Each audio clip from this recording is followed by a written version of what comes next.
Et voilà, bonjour, bonsoir. C'est Madame Blake. Jodi à moi pour montrer nous qui Jean pour nous faire lecture avec petite nous la caille. Histoire ça, objectif nous, c'est pour nous concentrer sur caractère avec setting. Caractère yo, c'est moun qui dans histoire yo. Et puis setting là, c'est location côté histoire prend place.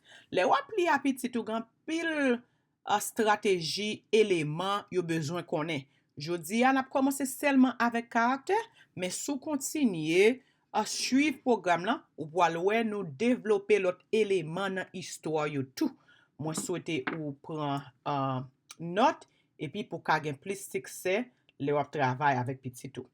Par exemple, petit tout pour apprendre qui ça pour qui ça yon author écrit, ça n'a écrit, ça n'a pas de author's purpose.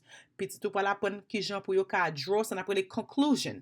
Lo li pour petit tout ou suppose ka dit ti moun là, ah, nous fin li histoire là, qui ça qui sote apprendre de histoire là, qui conclusion ti moun là ka draw.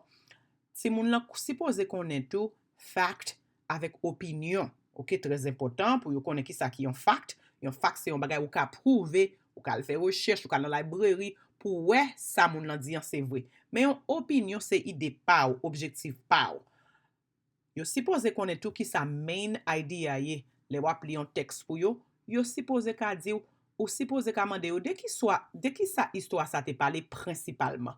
Yo suppose un cadeau qui perspective histoire te parler, etc. So, gan pile stratégie, moi gen pour montrer nous, moi souhaiter nous suivre. OK. Premièrement, nous pouvons lire histoire ça. Avant lire histoire, toujours prendre quelques mots dans histoire là qui ouvre les petits tout apprendre. Ça n'a pas les sight words yo. Mais pas prendre pile mot. Par exemple, vous doit prendre deux mots tant que my avec to et puis peut-être they et puis that's it. OK? So ou dit petit tout, je dis à moi pour lire une histoire pour gen trois mots moi besoin pour concentrer sur yo dans histoire là. Trois mots ça c'est my, to and they. Ou écrit yo pour ti moun là dans une feuille papier. OK? Et puis ou dit they. Now, c'est très important pour pas montrer petit ou mot yo en isolation. Lo fin dit ça c'est they, l'il pour li dans une phrase. They were happy because they bought a lot of stuff. OK? Et pour gen doit di petit ou, mon they là, est-ce que gen let's say ou non? Do you have the letter A, T in your name? Est-ce que gen letter C en non? Est-ce que gen voyelle I sa nan non? OK? So là on fait connaît que mot ça li composé par différents lettres.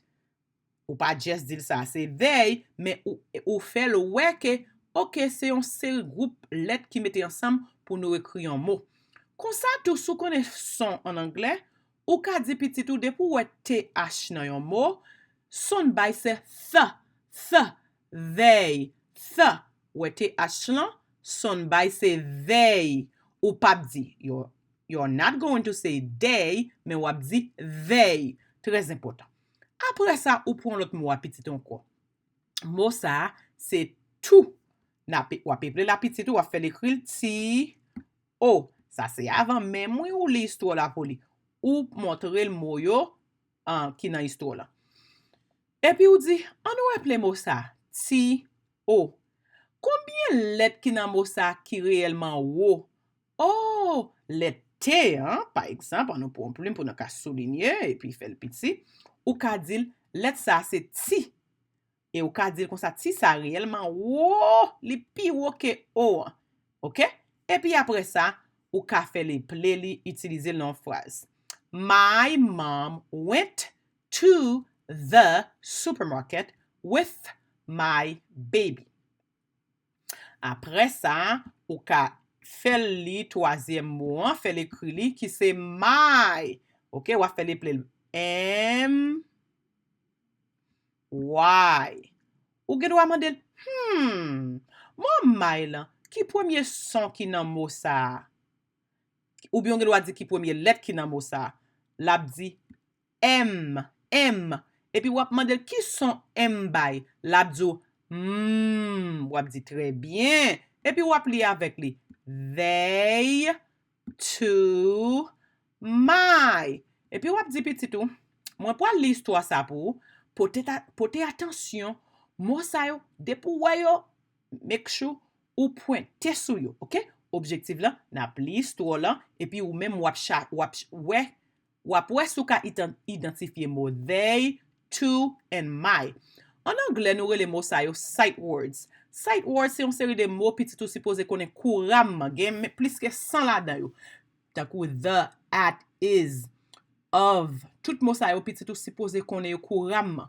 Mais en dedans histoire yo chargé, et m'gan pile histoire m'pral li pou, chaque nou li histoire yo nap montrou yon stratégie.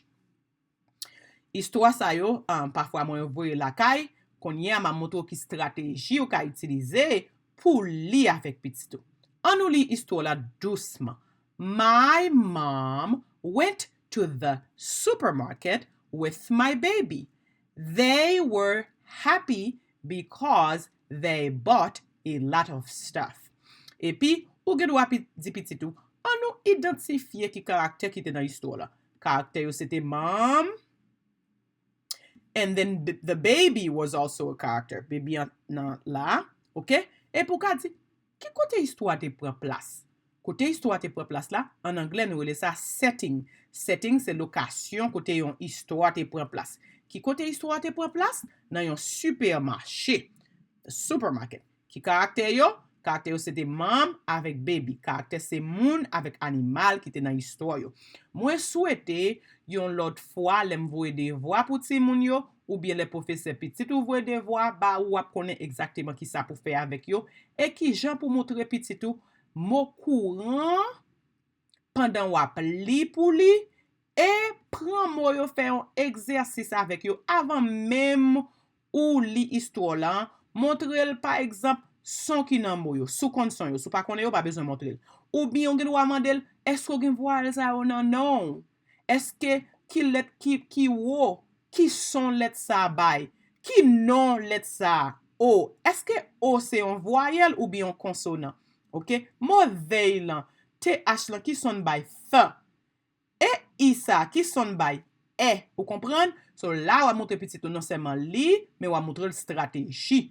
Si de voix sa yo, nous supposons qu'à faire avec petit nous sans problème, ou bien même là dans la librairie, nous prenons livre pour petit nous, stratégie ça yo, nous ka utiliser yo, le nap li pour nous. Moi souhaite nous te apprendre en pile et moi souhaite m'a encourager tout pour me faire plus vidéo malgré nous pas gen temps n'a créer temps parce que nous toujours dit leaders are readers. Ti moun qui lit, c'est eux même qui pourra commander, c'est eux même qui pourra en charge côté y a travail au grand monde. So lecture extrêmement important.